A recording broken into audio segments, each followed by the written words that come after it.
Give to Jaden Terry, starter step, up the middle of the field, 40, big hole 50, he's gone 45, at the 30, left sideline 20, 15, 10, 5, touchdown Jaden Terry. The Tank with an answer. Give read option keeper, whole bunch of space, at the 40, got the 35, 30, up the middle of the field, 20, 15, 10, 5, touchdown Bryce Underwood. And welcome to Game Night. Nate Dreyer, Chandler Tim with you here. Taking it at the 14-yard line with a feet offset by Tyson Mann. Shimmies over the 30. Burst of speed at the 40. Right sideline 50. Able to get away from the tackle. Walking the tightrope at the 30. 25-20. All alone. 10-5. Touchdown Grandville.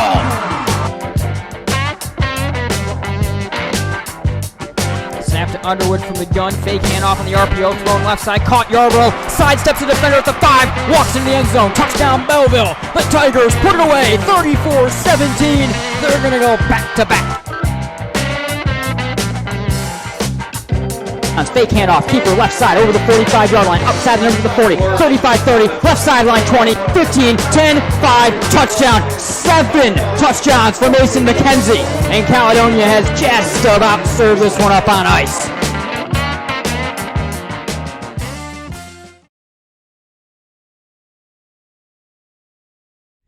Week 3 is in the books, and this is the Tailgate Report. Nate Dreyer, Chandler Timmer here with Michigan Game Night and the Football Tailgate Report. Amazing how quickly this season already going by. Thanks for tuning in to the MGN YouTube page. Make sure to like and subscribe while you're here. Packed show to get to today. CT. Grandville takes down Grand Haven last week. They have East Kentwood coming up this week on Michigan Game Night.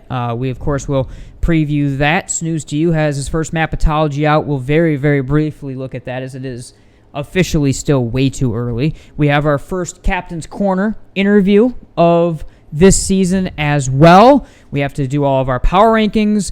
Oh, and by the way, we are coming back with another one of those drafts that we did last week. We're going to close with a stadium draft. So this might be a 2-hour-long show. I don't know. We're doing the intro before we do the rest of the show, so we'll see. Of course, thanks to Farmers Insurance, Centennial Securities, our presenting sponsors, and also the Rainbow Grill in Grandville, our presenting sponsor of our Player of the Game Award during broadcast. Get them a quick shout-out at the start of the show. Like I said, first Captain's Corner interview. Actually, at the time of filming this, we don't know who the interview is yet, so we're just going to leave it. We pre-thank them for coming on to the show this week, but our first Captain's Corner segment of the season. Of course, make sure you go to MichiganGameNight.com and you go to the merch store. And finally, we are smart enough to show off some of the merch. Chandler has the hat, one of the hats, the snapback hat, and he has the broadcast home of the Grandville Bulldogs shirt, which I have right here. You can see the back of it. I have one of the MGN Classics, whatever they are, shirts. This is the Tyson Mann. This actually is an early version that's a little different than what you can buy, but this is the Tyson Mann return shirt. The one thing I can't note, because these are two different sizes, if you're someone in between sizes, they are pretty true to like half size up, half size down. This one will be a little bit, this is the smaller one, and it'll be a little bit more slim fit if you want that. This is the size up might be a little long for you and a little bit looser. I think yours fits fine. Yeah, okay. His fits fine, so he's good. So keep that in mind, and yeah, I can't wait. I think we'll probably start seeing some of that stuff hopefully getting delivered soon, based on when you put your orders in. So can't wait to start seeing some people out there. All right, like I said, very packed show. Oh, one note. It has come to my understanding that there is there's been some news developments about a reoccurring character on the Tailgate Report. A man out of East Lansing, Mr. Tucker. And to save any journalistic credibility that this show has, we're going to choose to not get into it. Okay. So I think some good advice for us and for really everyone involved in the situation is that we're just not going to touch Mel Tucker. Okay.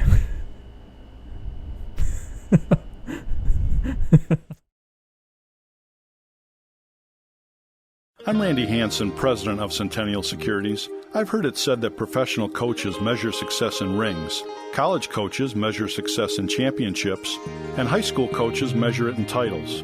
But youth coaches measure success in smiles. At Centennial Securities, we're like the youth coach. Our success is measured by the smiles on the faces of our satisfied clients. If you're a Centennial Securities customer, you know what I mean. If you're not, isn't it about time? Member SIPC and FINRA. And welcome back, everyone, to MGN, and welcome to our Captain's Corner segment here on Game Night. Very, very pleased for our first Captain's Corner segment of the year to be joined by Aven Kaat, Grandville's senior defensive back, and in particular safety, who has done such a great job out there for the last couple years for the Bulldogs. First off, Aven, how are you doing tonight? I'm doing great. How about you? I'm doing very, very well, thank you. And, of course, excited to get to talk to you. Coming off a really solid win. Starting off the OK Red season with a win and beating a Grand Haven team that I think is a much improved Grand Haven team in a lot of ways from what they maybe were even a year ago, and provided some challenge in that way as well. I guess just kind of give some of your first thoughts on getting that first OK Red win, and taking care of business on the road as well against Grand Haven. Yeah, it feels great to get that first win for us after coming off that Davison loss. And then, obviously, they have been improved, so we struggled in the beginning with a couple mistakes, but in the second half we were able to pick it up and pull that win off, which felt great for us, and now we're going 1-0 on the OK Red. Yeah, absolutely. Let's you mentioned kind of those couple mistakes, and early on it was a lot of times it was even special teams that kind of put you guys behind early. Tell me about how important it was not just to get the win, but to get the win in a fashion of digging out of a hole like that, because with some of the big time opponents you're going to have, it's always really important to be able to have one of those kind of bounce back wins where you just keep fighting. Yeah, so on the special teams, we had a couple miscommunication over on the left side, and then that's what resulted in the touchdown. But we knew what we had to do, so we talked about it, made the mistakes not happen anymore, so we were able to only keep them to one score in the second half. No, absolutely. It was really impressive to watch that. I think your role as a leader within this defense. And we saw you last year, of course, start to play a big role in the secondary at safety, but you had several seniors that were obviously around you playing a really big role a year ago. Those guys are gone now. That turns you kind of, in a lot of ways, into the one of the kind of quarterbacks, quote unquote, of this defense. Tell me about the leadership role that you felt yourself having to step into, playing safety on this very multiple kind of tricky defensive system, helping bring along some other first year starters that are alongside you out there. Yeah, it's kind of different because last year I came in as one of the only ones that haven't been playing back there. So it's new this year for me since we got all the youngins, but all summer we were able to grind it out and be able to get our chemistry. So, and going from here on out, it should be pretty good back there. Yeah, and has been good so far. Yeah, for sure. And we're kind of seeing some of their growth. Tell me a little bit about playing defense under KJ Landis. Both, him as a guy, such a great guy, such a great coach, but also this system. It puts you in a lot of different places. It makes you think. Past players have told me that too. It really makes you think as a player in that secondary, playing that game so effectively, with the offense. Tell me a little bit about playing for KJ and then also playing in his system. Yeah, Coach Landis, he's just a great dude overall, and I loved him as a coach so far. And he's brought me up, and I've gotten reps with him since sophomore year, which I love doing. And the defensive wise, he likes doing a lot of different things, but he knows what to call and when to call it. And as us DBs back there, he doesn't want us overthinking everything. He just wants us to do it. He just wants us to play ball like how we play ball. So yeah, it's been great with him. I've been really impressed watching you. Chandler and I have both talked about this, on the air. Your ability to cover ground, to make tackles on plays where, you seem to be roving from way off the ball and able to either limit damage or even make a stop around the backfield or around the line of scrimmage. Tell me about how much of that is kind of a focus in your game and something you pride yourself on, and being able to kind of be that roving safety sometimes and be the guy that can clean up a lot of things on the defensive side of the ball with always pretty sure-handed tackling. Yeah, so the tackling part, we work on that every day, and I just know that once I read my keys, and when I read my keys right, I can make the right plays happen at the right time. So if I see a run, then I just know I got to come down, fill the alley quick, and help my team out. Yeah, absolutely. Aven Kaat, senior safety for the Grandville Bulldogs, joining us here on Captain's Corner and on MGN. All right, let's kind of look forward a little bit here as you're kind of beginning your senior year and moving on. And this is something we've always kind of asked guys. What are right now kind of some of your thoughts in terms of college plans, major, so on and so forth, maybe playing sports at the next level, possibly? What are some of your thoughts right now in the regard in terms of looking ahead? So next year I plan on going to college to play either football or track. Yep. I'm not sure yet, and I'm not sure on what school. And I probably plan to major in some type of business thing. Okay, that is awesome. I mean, obviously you got plenty of time. I think I changed what school I was, quote unquote, committed to. Certainly wasn't an athlete, but like 4 times before I got to May, where I finally decided where I was ultimately going to. All right, let's wrap this thing up and let's look ahead. East Kentwood, you talked about, as on your side of the ball, of course, a very multiple defense that you guys play.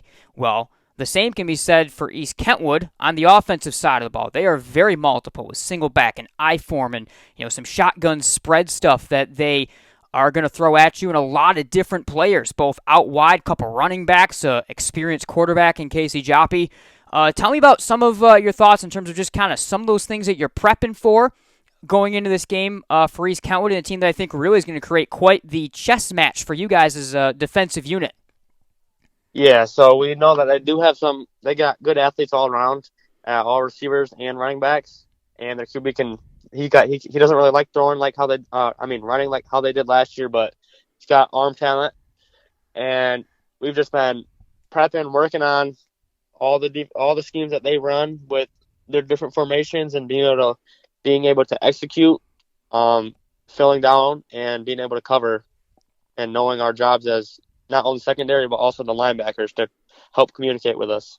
Yeah, and actually one last question that kind of puts a bow on the whole thing. Tell me about this stretch run that you guys are getting into now, because you've got East Kentwood. We know how tough the OK Red is, but you have East Kentwood, and then Hudsonville, and then a couple weeks later, Caledonia and Rockford. I mean, this is the time of year where you guys really, really, week after week, have to be ready, and it truly turns into that just 1 week at a time grind, and this is kind of what you guys live for, so to speak, for sure. Yeah, this OK Red definitely isn't easy for us, and not for any team, and so we just look forward to the next game, because that's our biggest game of the year, is just that next one.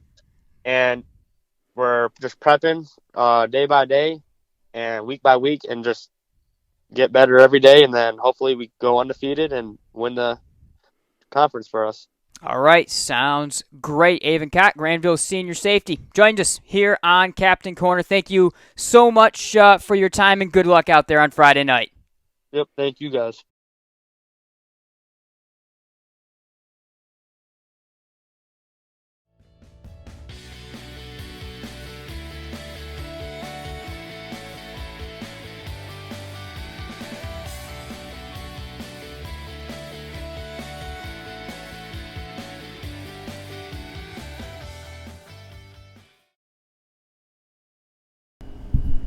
All right, welcome back to the Tailgate Report. Nate and Chandler. Let's get into our recap, our playoff picture, and then our preview of all Grandville. Still this week here on game night. We start with Grandville, Grand Haven, 42-20. A lot of places to go with this one, I think, Chandler. Let's kind of just start with the general look at this game, because it was very good in the sense of, for a team, a disastrous start. Grand Haven goes down. They get the opening kickoff. They return it, or they onside it, I should say. Go down the field, score.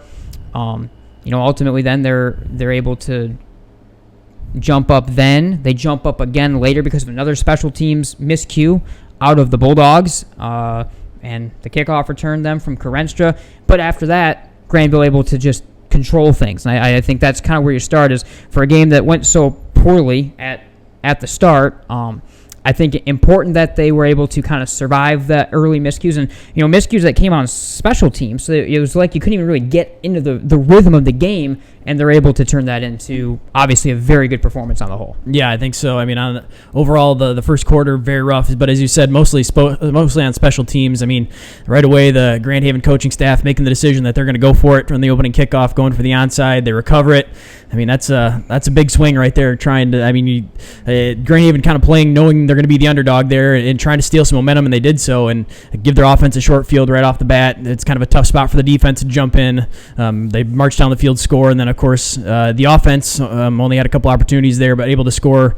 It was the kickoff return then too that just some tackling issues along the sideline there, but just kind of a nightmare first quarter, mainly on the special teams. Yep. But the way that they responded from that moving forward was impressive. The kickoff coverage was much better moving forward. There's another attempted onside kick, I believe, later on as well that they were then expecting at that point and able to get on. So kind of able to get things in check there and recover.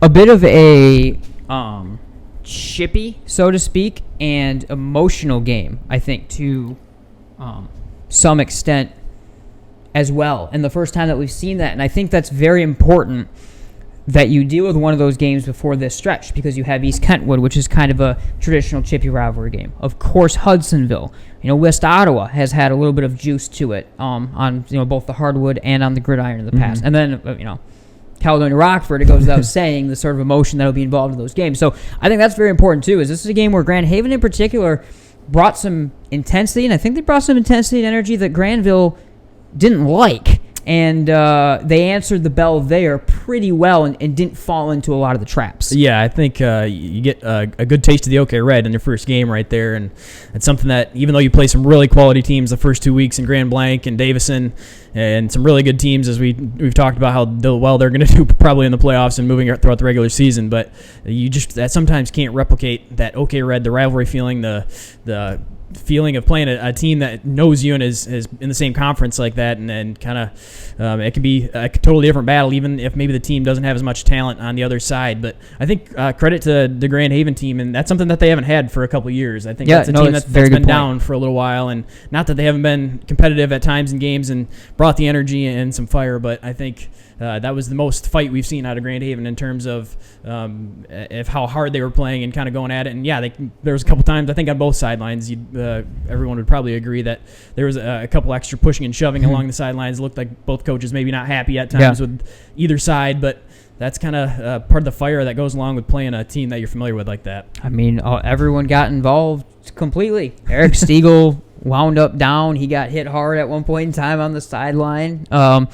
Even that was kind of more his own players chasing the guy out of bounds. They wound up bringing him down. But no, it was a physical kind of chippy game, a unique game. We'll get into kind of some of the, I don't want to say the good and the bad, but kind of the good for Grandville, the takeaways to continue, the takeaways to not continue, so to speak. One interesting note in this game, and I don't even know if I can jump ahead on this particular video and find it, but I want you to speak a little bit. We'll get to all the running backs and all the normal stuff, but the final drive of the game out of Grandville. Normally in a 42-20 game, here it is, we don't talk much about the final drive of the game. Here's one of the most unique formations they ran, but they ran flex bone, they ran wing bone even at one point in time. They ran the flex bone like without a fullback, in on the play. They ran a little bit of everything, and it's interesting because it's an interesting shot to good chance up 42-20 to try to run this a little bit. I don't know if they ran it week one because I don't believe they did. I was watching the game, so I don't remember seeing it.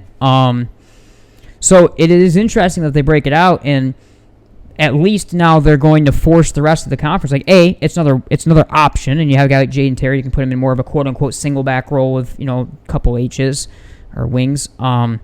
It's interesting from that perspective, but it's also interesting just from the perspective of you're making these other teams in the OK Red now that are preparing for the T have to look at a little bit more film, and we certainly will do our job to make sure all these other teams in the red know that they ran this, and they probably should, they might have to look at film even if it is a decoy, and I'm willing to be perpetuator of that. But that's regardless, it's very interesting, and it's something, it adds a little bit of intrigue to this offense for the rest of the year to me. Yeah, no, it definitely does. I think we got a good chance to talk about it at the end of the game, but the fact that Coach Stiegel running that out there at that point in the game, I mean, it wasn't really necessary at the time the game's in hand. You're up 22 points, and so it's not something that you needed in order to win the game. Didn't really, you're running down the clock, and so of course you're trying to move the football, but it wasn't necessary. The offense was working the way it was, so it's a clear sign that they wanted to try something, whether that was get some continuity with it out on the field, something they've been practiced, whether that's something they want to get on film so that coaches have to see it.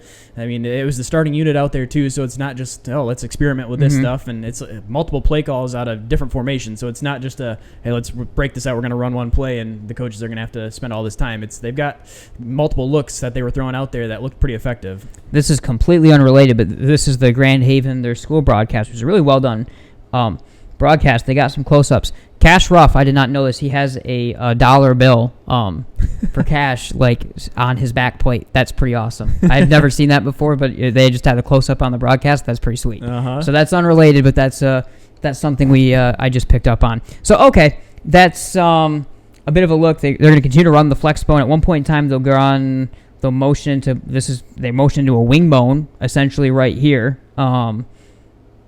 Because, he was offset. So, they motioned to a wing bone right there. This is the first time I'm rewatching. I wasn't sure if it was wing T or wing bone. That's more wing bone. So, regardless, that's something to keep an eye on. And there's not a bigger fan of Army and Navy's offense than me. So, I would love to see a little bit more of this continuously put into the offense some for the rest of the season for sure. All right, good and the bad. From this game, or things to continue, things to clean up a little bit, so to speak, for the Bulldogs. First off, all the running backs looked great on Friday. That's the number one thing. All the starting backs scored. In particular, Sadinsky with 3 touchdowns was unbelievable. 2 for Jaden. They finally were able to get a trap play to open up on the misdirection for Kopko. So all of that very good. I think at the core for this Bulldogs team is the running backs, the best, well-rounded. All of them looked great on Friday night. Yeah, the running game really clicking. I think each running back kind of doing exactly what their role is in this offense, and you see it all the way across the board. Jaden Terry, big game, had some long runs, stretching it to the outside with some speed and some tough runs in there as well. Sadinsky being the goal line, red zone, 3rd and 4th down, short yardage situations, a tough runner, getting into the end zone. He showed that, and Kopko also able to break free, especially later in the game after that offensive line kind of wearing down on the Bucks defense, able to break a couple of those free. One of the first times we've been able to see that this year. So I think all three kind of effectively using their game and the offense rolling for the most part. And another very good thing, I think it's actually coming up on this stream that we have up on the screen here in just a moment. 2 straight weeks with a pick for Jackson Sanchez. And the secondary also coming in the red zone. Kind of a play that turned the tide. So, you can look at, and we'll talk about some of the little things that the defense may want to clean up, and I think even adjustments throughout the game were able to clean up and show the direction to go. The one thing that is very good that we're seeing again is coming up with big plays. And Sanchez, again, for a guy that we didn't see play a ton last year, kind of would cycle in, he's been the lockdown and the corner, that the ball hawking corner that is kind of leading the way in that regard early. Yeah, he's made a couple of fantastic plays on the football back-to-back weeks now. Really was trying to be a screen pass down near the red zone, if not in the red zone, in a situation where Grand Haven offense had a couple short field, good field possession, short fields to work with. They scored once. We're working on driving down again. The defense was kind of reeling a little bit, trying to find anything to come away with a stop, get off the field, and then able to read the ball there, see the running back out in the flat, or the slot receiver out in the flat there, able to drop back and elevate and high point the football, and a huge turnover that the Bulldogs defense needed to get off the field and allow themselves back in the game was a big part of turning around that rough first quarter. Yeah, no, absolutely. Also, I think especially late in the game, I thought the pass rush started to really come on. and looked good. I think all the starters were getting home. Jackson was getting home effectively. Daniel Wiley started rotating in more late. He looked really good coming off the edge. I want to say Becker had a sack as well, if I'm trying to remember. So pass rush, good job there. Things to work on. I mean, obviously the first talking point is going to be the special teams, and those are. I mean, the special teams things are what coaches often are going to, hammer in terms of things that need to get cleaned up. And that this game was a perfect example of how special teams can hurt you, because Grandville was outside of allowing the long touchdown drive on the first, or the not long drive, but outside of allowing the touchdown on the first drive. It should not have been a 7-0 or a 14-12, or 14-6 and then 14-12 Grand Haven lead really at any point in time in that. But special teams gave an extra possession to Grand Haven, and then special teams gave an extra touchdown on the kick return. So that kind of is the core of it. From that perspective, for me, we truly saw in action a good chance for the coaching staff to maybe preach about how important special teams are early, because the team kind of firsthand saw, like, geez, we're doing what we want to do in this game, and we're losing halfway through the second quarter. Yeah, you can never overlook the special teams. You see it there, how big of an impact it can have on a game. Of course, that's like a kind of a worst-case scenario of things that can go wrong in a first quarter on special teams. But those are the kind of things that, no offense to Grand Haven, but you're probably not going to get away with that against Rockford and Caledonia. That's against Grand Haven, you can able to turn things around. You've played the rest of the game, and you come back and you win it pretty handily. But those are the things against some more quality opponents, teams that have had some success and some winning football. That's going to be a lot more difficult to do. You can have plays like that, and not saying the game's over immediately, but that's going to be that much more difficult to overcome when you're putting yourself behind like that. Right on cue, that was the Sanchez interception when Chandler was talking that I motioned to right there. Defensively, defense did give up a couple long drives, particularly with multiple conversions on like third and fourth down. In particular, that drive to start the second half, I think there were 3 fourth down conversions from the Buccaneer offense, I want to say. And, Chase Robinson, their slot man, is a very, very impressive player. They just kept finding a way to get in space and get conversions. So those are the type of plays against those kind of slippery guys with speed in the middle that, again, it was up a little bit against Davison, up a little bit this week. And I think it was cleaned up more than what we saw in the Davison game. And, of course, they only allowed 2 offensive touchdowns on the whole against a team that I think is going to score some points, even in the OK Red in Grand Haven. But I think that still is the next thing. We're seeing week-to-week progress there defensively with a very young and a little bit undersized unit out there, and they have, frankly, 3 more weeks to have it ready before they have the back-to-back of the Scots and the Rams. Yeah, I think you see some improvements. I think even though the best drive by the Bucs offense came to start the third quarter, and the Bulldogs did allow them to drive down the majority of the field, I think the positives that maybe you take away out of that is it took 10 minutes to go down the field, and of course a scoring drive is a scoring drive, and I think the Grand Haven offense is improved from what we've seen the last couple of years, so give them props to that. But I think there wasn't as many of the long plays down the field, which is something that has hurt them in the past. See some tackling issues in the secondary at the second, third levels. See some broken coverages. That wasn't the case in this one. It was more short chunk plays. It took a lot of third and fourth down conversions, which of course there's things to improve upon there, and things you want to be better at. I'm sure Coach Landis is going to be looking at and trying to see what they can work on. But I think the bright side of that is only the couple scoring drives allowed, and one took 10-plus minutes with kind of some crazy conversions where Grand Haven figured out they're just going to stick with their 2 best offensive players, Rodriguez and Robinson, and somehow just use those 2 guys going back and forth, and they were able to work their way down the field. Yeah, no, that's that kind of thing puts in perspective. At the end of the day, it's 42-20 win. Come away with a lot of the things that the offense need to clean up after seeing Davison. That's very cleaned up, and the offense looks very good in the whole. I mean, nearly 450 total yards, and I don't think a single yard came from the pass game. I think really only 1 attempt, and it was on a 2-point conversion, as far as I can remember. So, for the most part, very solid, able to run the game plan there, and improvement all over with what still is a young team. And that's what people have to remember is the amount of sophomores and juniors, or and just simply not seniors. Right. Some juniors that maybe are second-year juniors. It's going to be a little bit of an uphill process. And that's why over these next couple weeks, get a chance to talk to more of the seniors that are on this team with some of the captains. Will be interested in kind of get a little bit of a look into leading this young team and what some of that week-by-week improvement looks like. All right, very, very brief segment coming up now. SnoozeToYou.com. Everyone knows Snooze. Everyone knows to go there. It's my only home for the only home for Mapatology, so of course you have to go there.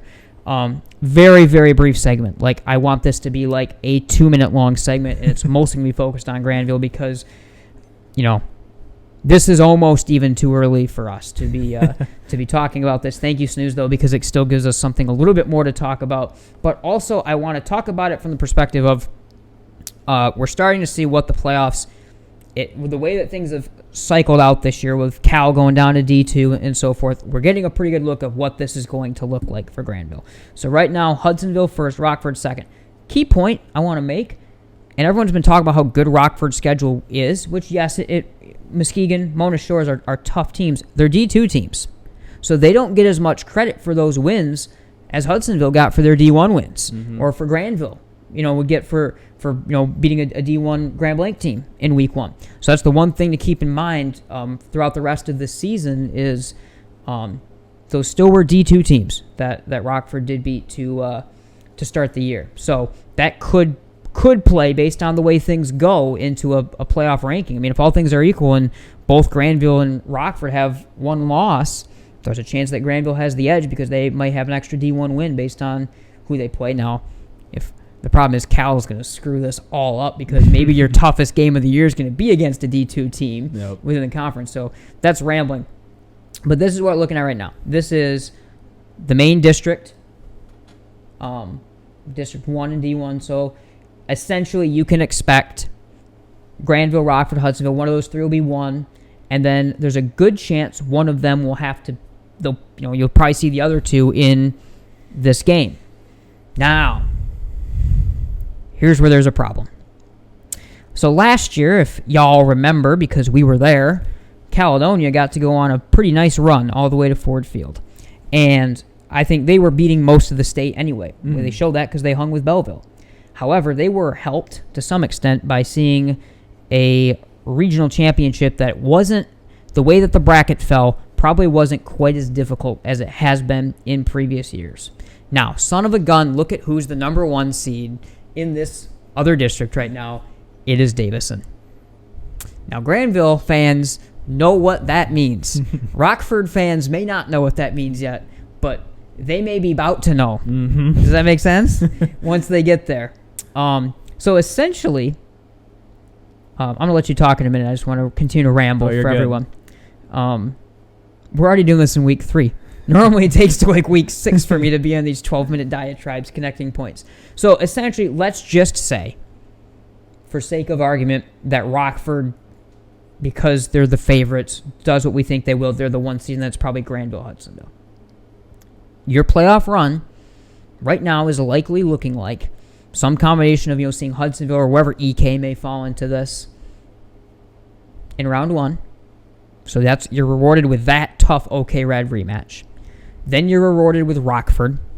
And then you're probably rewarded with getting to see Davison again. So this is going to be, and then you get to the other side of the state, and then you're playing in the state semifinal. You'll have Rochester Adams, Lake Orion, Clarkston, Detroit Catholic Central, West Bloomfield, and then you'll see Bryce Underwood in the championship game.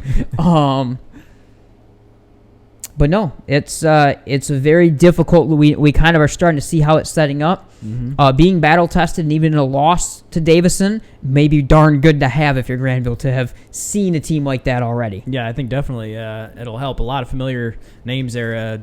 If it ends up looking similar to what you had said, Hudsonville, Rockford, Davison, that's a rematch in all 3 of those games. So I think, depending how you want to look at that, could be a good thing, could be a bad thing, but a lot of familiarity there. I think Hudsonville, impressive to start 3-0. Yes. Team in the playoffs. We're going to talk about more in the OK Red when we break down in the Power 6, I'm sure. But and they are back to this helmet, by the way. That was a big miss on oversight. The helmet draft. I did not know that they had, guess I hadn't seen a picture of them yet this year. I didn't know they went back. So that's an omission to the draft. There almost may have to be a redraft because it was such an omission. Sorry, continue your point. Yeah, no, I was going to say, I think Hudsonville, impressed that they're in the playoffs. Maybe something that I wasn't seeing early on in the season, so we'll see. I don't expect them to stay at the 1 seed. As we mentioned, I think they'll be in there, but I think there'll be some moving around. But yeah, I think a lot of a lot of familiar teams, a lot of tough games. Of course, that's the case any year in Division I, but I think Rockford being in the district final, potentially something that you probably saw coming into the year. It's kind of something you're just not going to avoid it. At some point, you're gonna play them in the regular season. You're going to have to play them probably for a district title. So that's kind of a game that's always just going to be there. But I'll go on a limb. Loy Norix is not going to be here. I'll go out on a limb. In fact, that one may in the left column may not change. Yeah, they might win a couple more, but they probably won't be there. So yeah, we could do the rest, but I don't really feel like it right now. It's too early. We're gonna just focus on Grandville still. All right, you ready to preview next week? Let's do it. This week, whatever week it is. Grandville's got East Kentwood this week at home, and it is a video broadcast on MGN. Woohoo! This is a game. I'll put it on me so I don't have to watch the ad. No free ads here on MGN. But, so, what set this game up, this is one, Chandler, that you're now getting into the heart of the OK Red season, and it's kind of the first team out you're playing that you know has a chance of really, really contending and can do some dangerous things against you, warming you up for this next stretch run, and a team that I still think can be a playoff run in the long run. East Kentwood coming off a heartbreaking loss to Hudsonville. A team that they led. I think it was 14-0. They essentially gave up 17 unanswered down the stretch in that game. They return a lot of pieces a lot of pieces from last year's team. They seem like a team, like I said, that's poised to do some upsetting of one of those teams in the top tier of the Red. And you have to be very careful if you're Grandville that you're not that team. Yeah, I think a team we had both highlighted going into the year that EK is right there. Probably not expected to win the OK Red or be right at the top, but a team that can be very dangerous, a team that on any given Friday night can probably knock off one of the top teams. And last week against what seems to be a much improved Hudsonville team, had the lead, had the game 14-0 at one point, and just kind of let that one slip away, a game that I'm sure they felt like they probably should have had looking back on it. But they've played some quality competition to this point. Lost to a 3-0 Byron Center team, 3-0 Hudsonville team now. So I think a team that, even though they're 1-2 below 500, a team that is still kind of right in a good position to beat some quality teams later on in the year. Yeah, no, absolutely. Let's take a look at some of what to expect out of them. First off, their offense does remain, and these highlights, again, from the Byron Center game don't quite show all of it. This shows more of the spread side.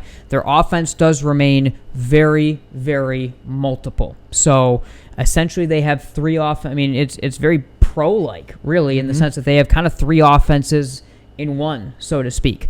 And Coach Kimbrough has done that for a while to try, and essentially, they don't just have three offensive formations or bases, so to speak. They have three offensive units, really. Like they have different guys that'll only play as part of one unit or another, in terms of a tight end or a wing or even different receivers. So what they will do, what I'll call their base is probably a power single back or a 3 wide receiver single back spread. Stellan Bowman, will get into him, great University of Ohio commit, got it nearly 15 or maybe to 15 now D1 offers on the table. Mostly first play at linebacker. He'll be their kind of tight end, their H. A couple of running backs we'll get into. So that's their base.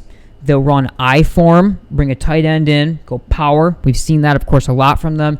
And then they'll go power spread, and they'll go 3 receivers with an H, 2 receivers with a tight end and an H. So for a Grandville defense that strides itself on being multiple themselves, going to be a heck of a chess match. Yeah, it will be a lot of back and forth.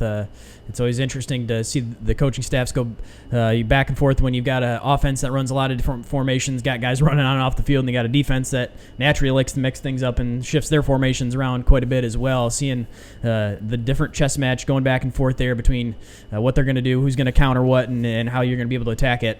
I think definitely an East Kentwood team that I personally like the idea of switching up formations a lot. It's like me running Madden, really, is what it is. It's a lot of kind of just flipping back and forth. I'm sure they're a lot more prepared than I am when I play. You think? I think. But I think East Kentwood, kind of an interesting team because on one hand, you love to have a lot of different formations and be able to mix things up and depending on the situation.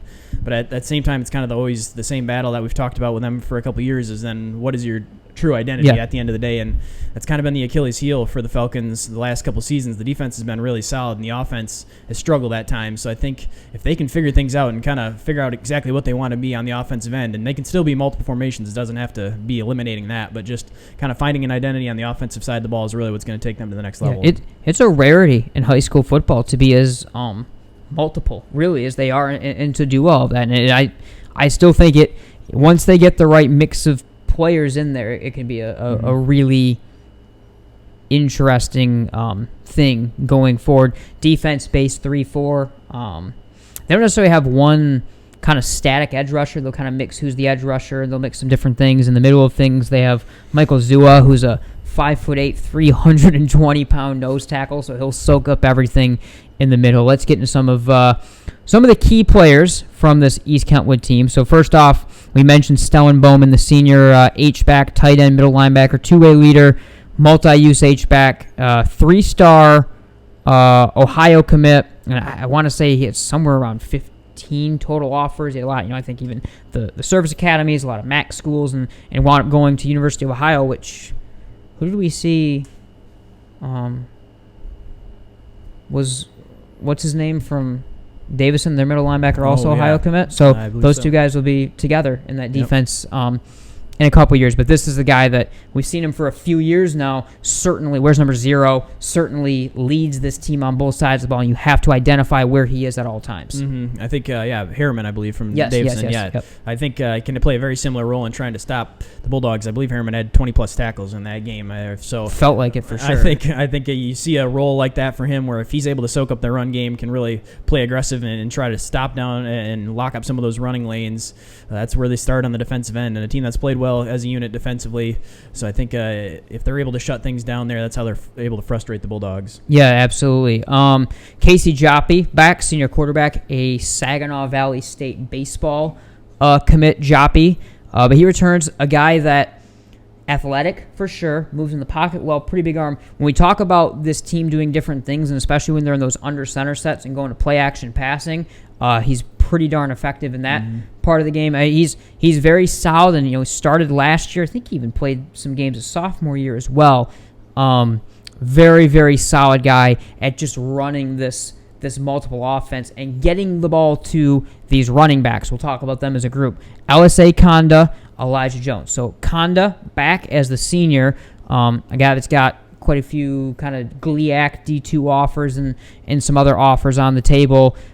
Jones, a very, very speedy junior change of pace guy that had I think he maybe had 2-3 touchdowns in that Byron Center game. Conda had a 95-yard run last week. So that backfield will change between the two backs and the quarterback, leading the run game out of the eye, out of the single back, out of the gun. Very, very dynamic group that we've seen before in most cases. Yeah, they've kind of got different players for the different systems, as you'd mentioned earlier, where you've got a speed back that you can run out of the gun a little bit, more of a spread type runner in the zone system where you can find some holes and really get upfield, and you've got some powerful runners in there as well, guys that if you're going more I-form and single back looks, you can throw him out there and have some speed, and of course the quarterback going to play a huge role in all of that because he has to be comfortable, and something that's overlooked too is that some quarterbacks are more comfortable out of the gun, going under center, but to have a quarterback like Joppy who's comfortable doing a little bit of everything, knows what he's got to do to get the ball out to his playmakers, that's a overlooked thing in that offense as well. Yeah, and I think if we're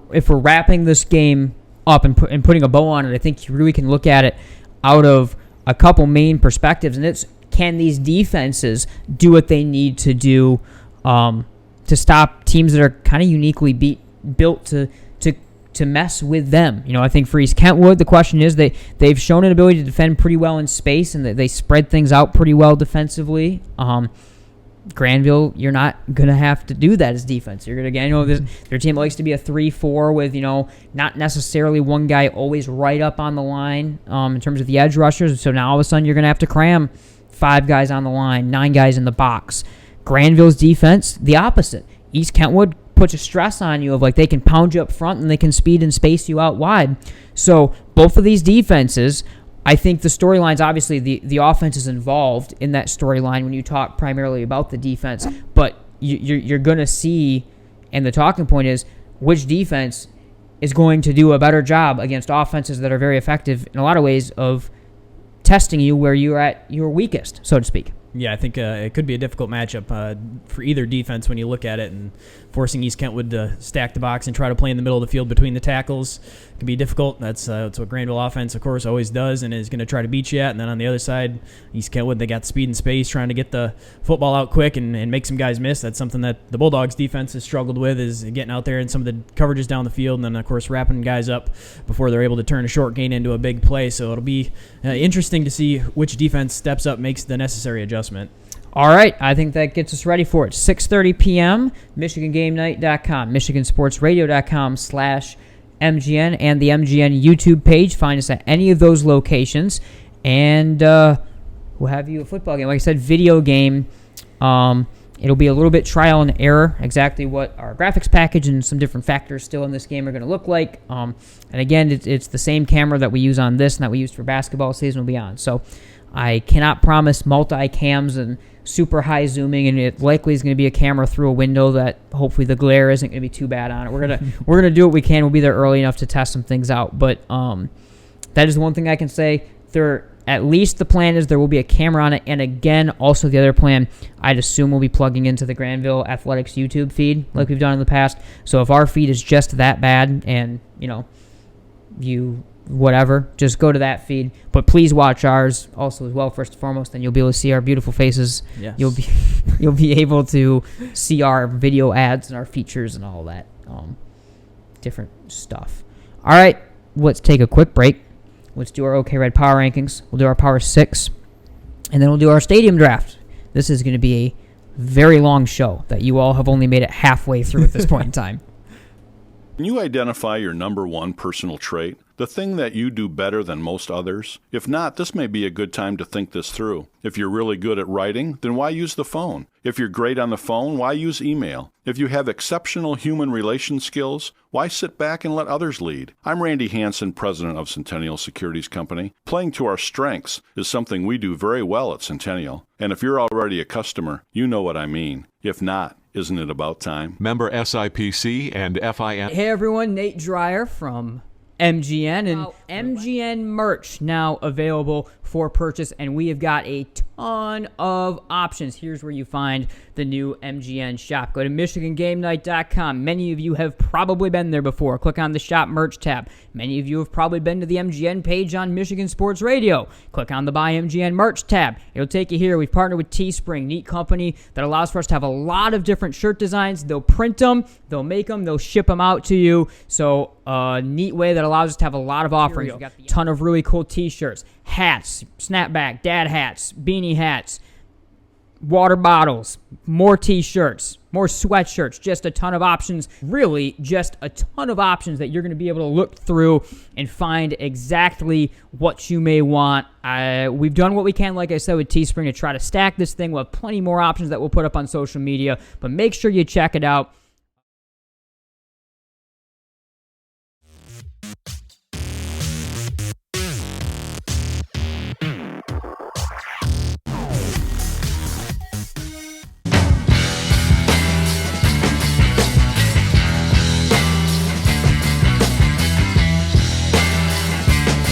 All right, welcome back. Let's get rolling. Nate and Chandler here on the Tailgate Report, and let's do our OK Red power rankings. So OK Red, first conference weekend of the year last year. Grandville beat Grand Haven 42-20.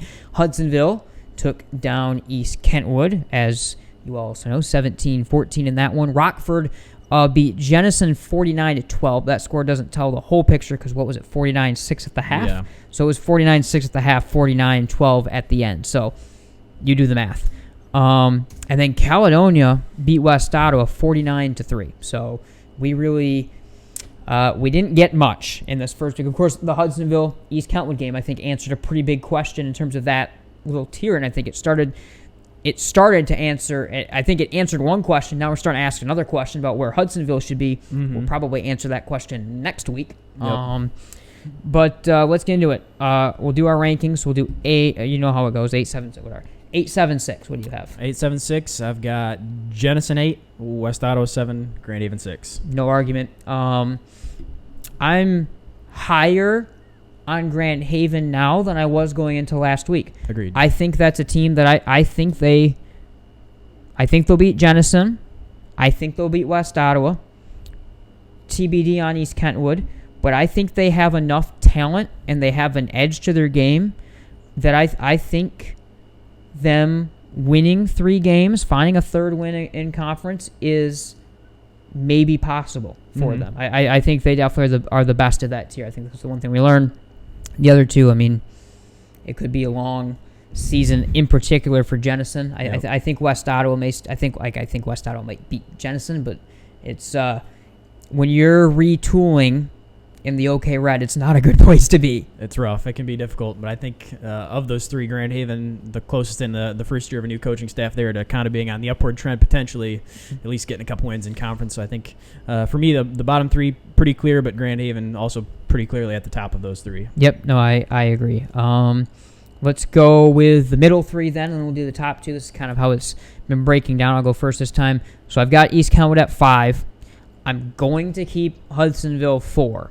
And there's a real argument that I could understand in if this is kind of a week-by-week power rankings of saying that they should be above Grandville with the extra win, with all D1 wins, with whatever. There's definitely a really good argument to make in that regard. I'm going to keep Grandville 3, though, just kind of because I've had them above all year.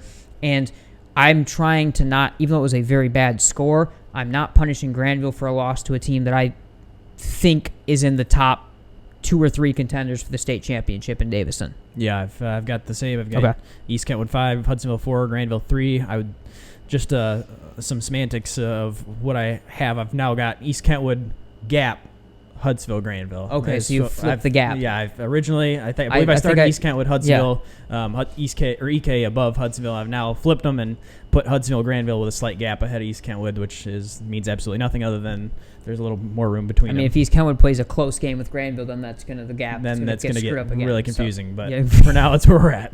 All right, the top 2. I'll let you go first. All right, so this is another gap argument here of I've got Cal 2, Rockford 1, and I originally had Cal 1, Rockford 2 to preseason. Yep. So leaving it as what I had last week, Cal 2, Rockford 1, but I believe the gap's getting closer in my mind. I may have overreacted a little bit. I don't think it's complete overreaction, jumping Rockford way up, but I may have undersold Cal because of a close game week 1. Against a very good team. Against a very good team. So I think they're closer now in my mind, but not enough to jump them back. I have Rockford 2, Cal 1. Okay, so you did it. I'm going to do it. I think West Ottawa is a fair amount better than Jenison right now this year still. I think at the end we may see that. Could be completely wrong, but the main thing for me was seeing that 3 and knowing that West Ottawa offense has some talent. They can run the ball a little bit, and seeing Cal shut them down that way, seeing that the Cal offense is rolling. And again, this is just nitpicking like crazy, and it might just be that I wanted to feel it out. I wanted to see Cal on top because none of this means anything for 3 more weeks. But I think I've now seen enough of Cal. My questions with them were retooling a lot of pieces. It seemed like Rockford retooled a little bit quicker, and they did very well against 2 very good opponents, but 2 very good opponents that, again, were D2 opponents. And I don't want to over-harp on that because Cal is a D2 team, so this is completely stupid. Like, literally, I'm disproving my own point. But at the same time, Mona's a little bit down on numbers. Muskegon is Muskegon beat Howland by almost 80. Yeah. But it's now kind of one of those things where it's like, all right, now I'm nitpicking on, I think I'm probably viewing it more of, who wins the game. Mm-hmm. And now if you maybe pick who wins the game, I got Cal -3 or something right now. Okay. So, yeah, that's where I'm at. You've made the move. We'll find out this week. Yeah. Okay. Well, that argument will then be taken care of. So. Right. Yeah, so really, it won't be 3 more weeks. I forgot what week it was. So everyone will certainly be tuning into our game. That's the main game to watch on Michigan Sports Radio. So yeah, that's where we're at. Rockford Cal, helping sell the game because we've got them split atop the OK Red. Let's roll into the Power 6. Cal Rockford for the OK Red. OK Green. Zeeland West is who I had. It's who you had. Mm-hmm. I'm going to keep them there. Will you? I will as well. Okay, so we keep them there. Of course, like I said, 76-0 was the Muskegon win over Holland. Zeeland West did beat Wyoming 54-8, so we didn't learn much this week in the green either. The main thing is the ship's getting righted in Muskegon. Mm-hmm. They're the best 0-2 team like ever. They'll be fine. So that's the main thing we're learning there is this continues to be like the OK Red, continues to be a we don't really know anything until they play. It's that simple. Yep. So, all right. OK White. Oh, OK White. You go first. Okay. I have a feeling where you're going with this, but I'm gonna stick with what I had. Okay. I've got Forest Hill Central. That's the correct answer. Win. Yes. They're 3-0. They haven't given more than 9 points yet. Fun fact. All correct. Yeah, but there's a couple other teams that I'm sure you're all going to talk correct. about. So this is a power rankings, and it's if we're supposed to be trying to like find on the margins and reward teams based on what they've done. East Grand Rapids has beaten Cedar Springs. They've beaten South Christian, and they beat up on Lowell, who I thought was going to be like number 2 or 3 in that conference. So no one saw them coming, and while I still can, I want to give the Pioneers some shine. Yeah. I'm going to put them at 1 for now because, like, I still think long-term, pick Forest Hill Central preseason. I still believe they'll be there at the end, but, I mean, the resume, beating up on Lowell that way is like what lit something for me that said, like, it isn't just that South Christian maybe is down more than we thought. It's like, okay, EGR has turned something around. Yep. So I want to give them some shine for that. On to the OK Blue. It is over. It is done. There was a chance. I mean, Coopersville was in it for a lot of the way, but West Catholic hangs on. They win it. Got to put them on top, and I'm not going to say it's going to be smooth sailing because you got to still win the games, but I think at this point in time they're setting sail now. They've gotten over their main speed bump. Yep, I think likely the toughest game they'll have. A game I was following pretty close during our game just because I made the overreaction that they had already had things wrapped up after week 1, so I kind of felt a little invested there. But they, I mean 3-0. I think they play Unity this week, so that could be a potential test. So this may be their other only real test. That also Hamilton, Allendale, and Spring like all 3-0. Not that means they're better than West Catholic. They have not played combined. They've not played a single like good team. Right. So keep that in mind. So no reason for me to make a change there. No, I think that's I think what was Charlie DeBruin's numbers running the football too? It was ridiculous. A couple touchdowns, like 250 yards or something on the ground. So they haven't replaced Tim Kloska, but they're figuring it out, which we figured they would do. Yep. OK Gold. Again, I'm curious what's going to happen here. I had Grand Rapids Catholic Central before the year. I went back to them quickly. I'm staying with Grand Rapids Catholic Central. They beat Wayland 42-7. South Christian, of course, the other option, 49-28. Gave 28 points to Kennewa Hills in that one. So where are you at? I've got South Christian yet. Okay, you're keeping them. I'm right there with GRCC. It's a tough one. I think they've had a good season outside that week 1 loss, but I think which doesn't count. Which shouldn't really count when you look at it. But I'm going to stick with South Christian. They play a 3-0 Forest Hills Eastern this week, which I don't think Forest Hills Eastern, even though they're undefeated, is at the top yet. But I think it'll be a good game there for another. They have a chance to stick their nose in there, and obviously a great chance to make a statement. The thing with South, again, the 28 points against Kennewa Hills, which Kennewa Hills has not played terrific teams to open their season and have not looked great. I think they've only got 1 win. So that to me is a little interesting to see the 28 points allowed out of South Christian. And like we said with South Christian, the main thing you're figuring out is not only do you lose Jake DeHaan, who is a dressed MAC quarterback at Toledo as a freshman on that roster, you lose him. But then you have to take Viss, who's arguably your best receiver, and you have to put him at quarterback. So then you lose the quarterback, and then you have to take part of that great receiving core. Now, the offense, oddly enough, seems to have pieced it back together as of this past week. Not as much the week before, of course, against EGR. So we'll keep an eye on that. From the start of the year, I read some things I liked out of Catholic Central Camp, and so far I give them the nose based on resume and based on the fact their only loss was to Northwestern. So yeah. OK Silver. So Belding beat Hopkins. Hopkins was your preseason pick, correct? Yeah, we don't talk they about beat that. Hopkins 46-0. Comstock Park beat Kellogg'sville 53-13. Those are your 2-1 teams. And then Sparta also won 35-33, nothing. So they won big as well over Godwin Heights. So those are the 3 1-0 kind of top-level teams. I'm going to stick with Belding because I had them up before. I think they had the most impressive win over a team that I agreed. I thought Hopkins was going to be among the kind of trio of co-favorites there. So they're off to a rough start down at Hopkins for sure. Yeah, definitely regret that pick just a little bit. But, I should have just gone with Belding from the start. I'm going to stick with Belding. Comstock Park and Belding do play this week, so I think that might be another situation where a really, really big Week 4 games. That's the there's main quite a thing. few, I think. But, I think if Belding wins that one, that might be another one we kind of have wrapped up from this point forward. If Comstock Park wins that one, then things get crazy again. Right. All right, so that'll do it for our Power 6 and our rankings.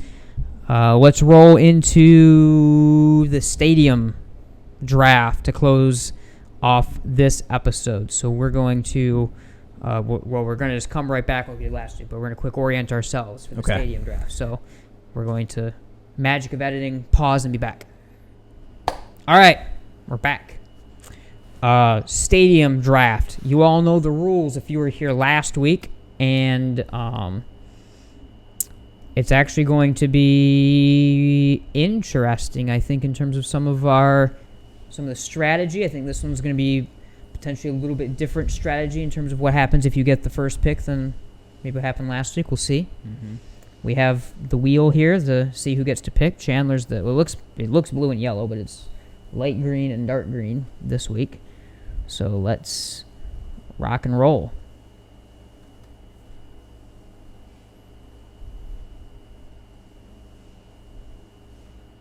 Whoa. You're kidding. I win again. All right. It did the opposite. That's such crap. That is such crap.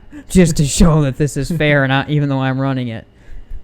Okay, well, what are you doing, bud? You picking first, or you? Yeah. I think I'll take the first pick. That's kind of what I figured would happen. So you pick West Ottawa? I'll do West Ottawa. You'll do West Ottawa? Yeah. I think that was a pretty darn clear first pick with where this one was going. Yep. You can't beat the brand new stadium. No, you get no argument from me on that one. It's one kind. We haven't been there, and unfortunately, again, my fault. We aren't doing the game that week the way that our schedule fell, so we're not going there again. So maybe at some point we'll try later in the year. Maybe they'll host a playoff game or something at some point in time. That'd so, cool. So yeah, still haven't been there. Still won't be there. Mm-hmm. So actually, there'll be a weird trend of a couple stadiums on here that you may not believe it, but we haven't been to yet. So that'll be kind of difficult to pick. So the opposite. So then I get the next two picks. Yep. So the opposite of West Ottawa is Hackley Stadium. And I'm going to take Hackley then. It's iconic. It's unique. And again, this is going to be a unique mix for us because we have a different perspective on it because we have the air of being media members and getting to be in the press box and caring mostly about things like Wi-Fi and stuff. But so I try to not think too much solely about that. This is a fun place to call a game from, assuming that your internet works, which it doesn't. But otherwise, it's a very, very cool environment. So I'll take Hackley and Muskegon, and then I get to pick again. And now I think we get into a little bit of a tier of a couple. I agree.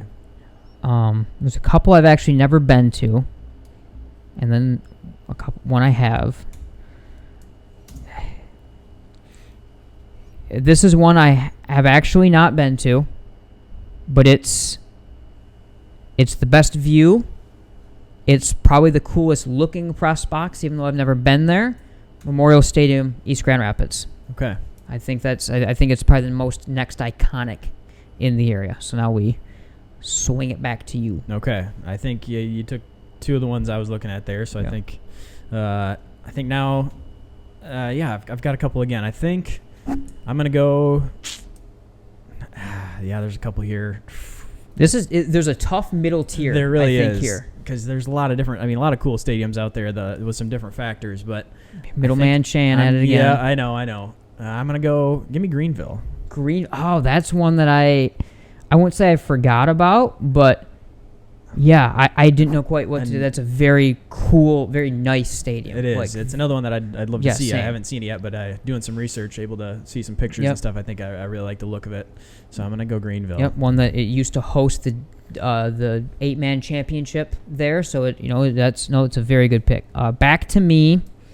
From a similar vein, I'm actually going to get what I think the one I was fighting EGR was. Give me Catholic Central and the Cat. Okay. That's a hyper brand new, hyper top of the line stadium. And again, one that, because again there's another Michigan Sports Radio team there. One that I haven't actually done a game at, so I've now picked two of places. Oh, all your listed. Yeah. So right now this looks very bad for two guys that we've been doing this forever, and we've been to every stadium. Somehow we haven't been to all but Muskegon of our 5 picks so far. So we'll take that for what it's worth. But I'll take the Cat. I'll take Catholic Central. Okay. I'll add one that we have been to then. Okay. I'm gonna take Rockford. Okay. Yep. Nope. That's and it's the one thing I will note is it is a lot nicer since the last time we've been there. We haven't been there since 2020 because it's Brock territory, and you don't intrude on Brock's territory up there in Rockford. So we haven't been there in a while.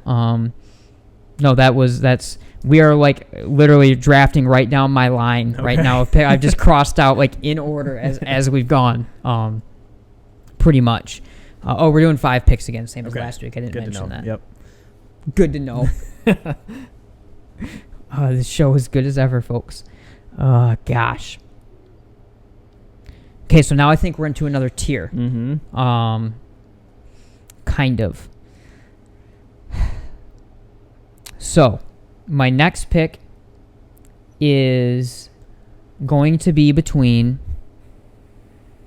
fan environment versus media environment versus Homer. Okay.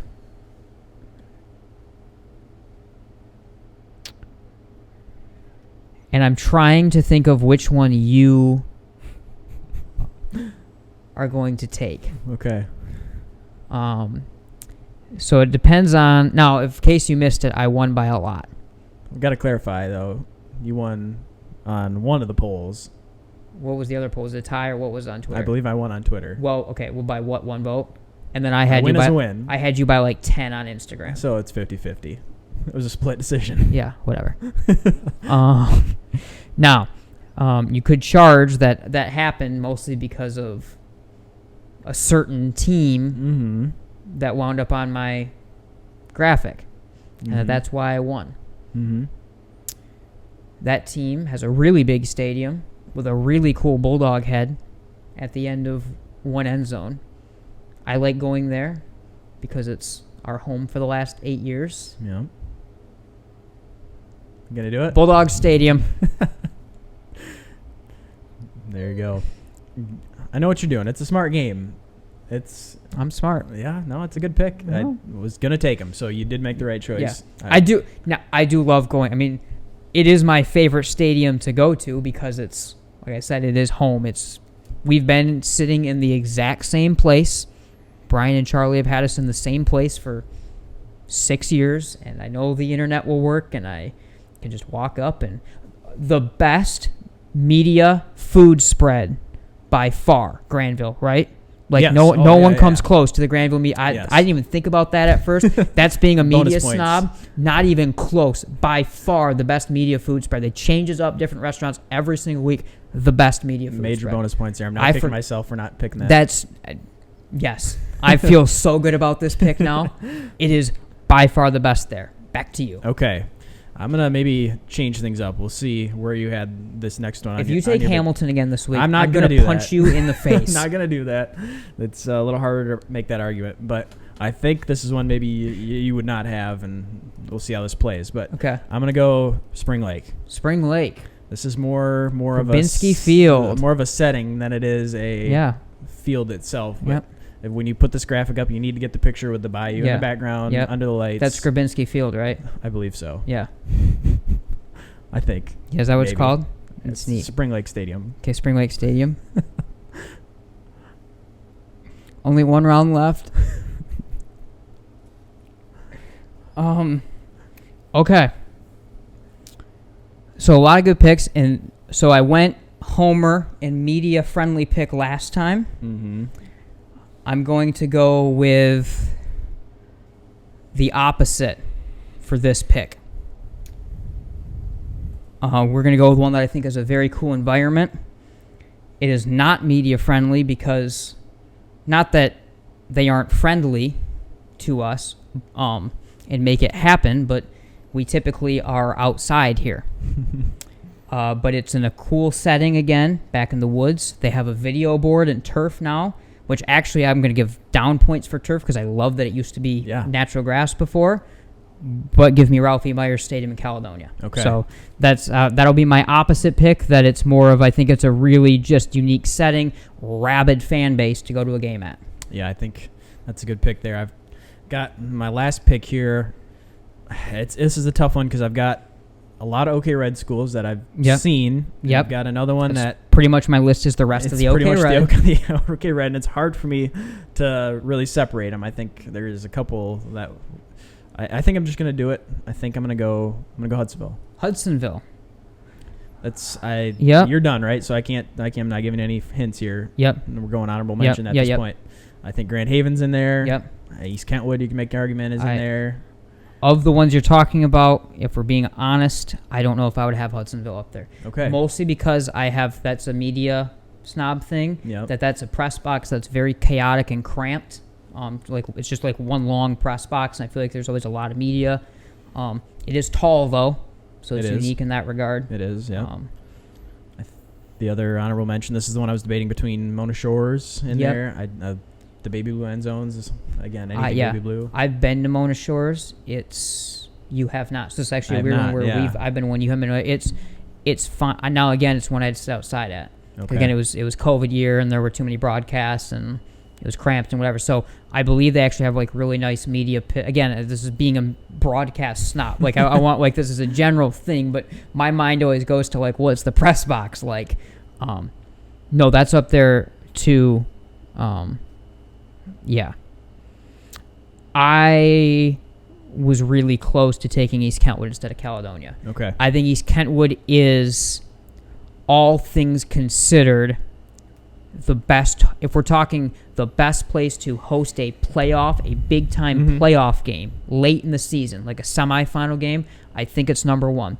Tons of media space, huge stands, video board, turf. I think it's number one from the perspective of like I think it's best equipped. Again, haven't been to West Ottawa, but it's a little bit smaller capacity. I think it's the best equipped to be able to handle huge amounts of media, huge amounts of attention. So it gets credit for that. I really like Grand Haven. It's a cool setting. Yep. Also, I like being in our own little booth. That is nice. Where we can't see anything because the sun's in our eyes. Directly in your eyes. I mean, and it's 150 degrees. 150, yeah. And we're idiots, so we put the banner behind us, and then it blocked off, and then we moved it behind us so it was off center, and it looked terrible, but we didn't care because it was a billion degrees. Grand Rapids Christian.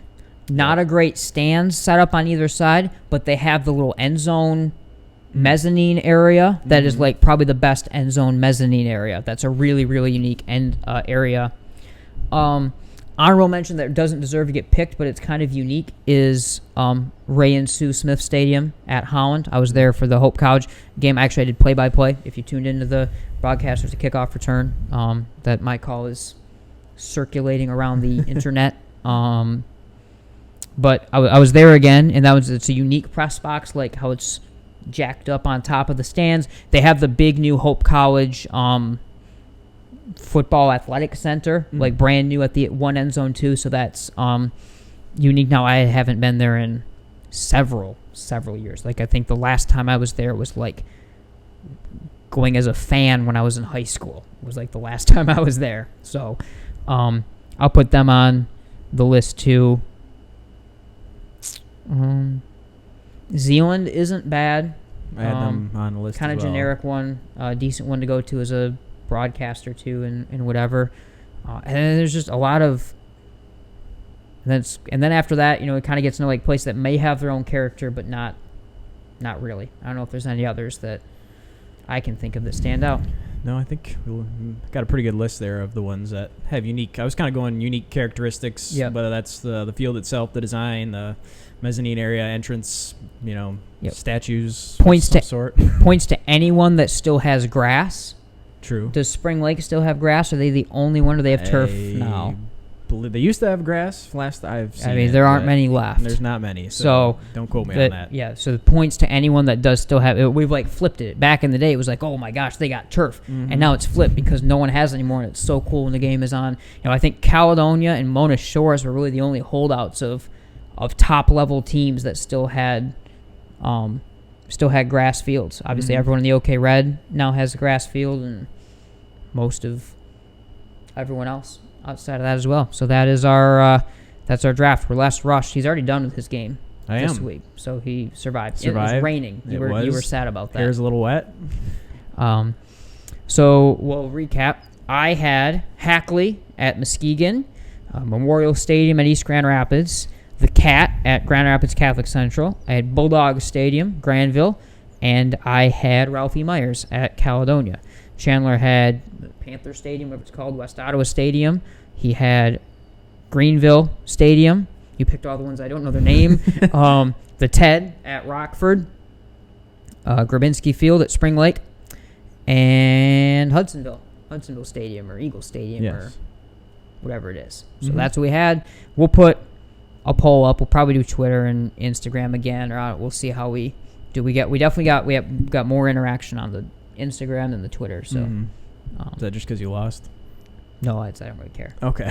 I actually really don't know who's gonna win. I thought I was gonna lose last week because you're in tune to the kids and you had the flashy helmets and stuff, and I was picking gold. I did. I'm really surprised. I was very glad to see that the kids of America are okay, and they rallied. Just wait till we do the jerseys draft in a couple weeks, and I'm picking East Grand Rapids and South Christian and Grandville as my top three, and all of a sudden I'm losing the kids of America.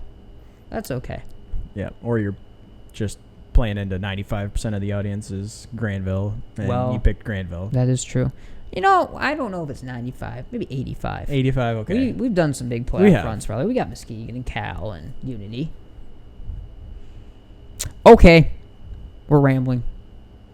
6:30 on Friday. Grandville and East Kentwood. It's a video broadcast on MGN. Tune in there. Tune in to Grandville Athletics YouTube. Follow us on social media, on X, on Instagram, on Facebook. Like and subscribe here on YouTube. Have I missed anything? I don't think so. Merch store. And watch Friday. Chandler Timmer, Nate Dreyer. See y'all on Friday.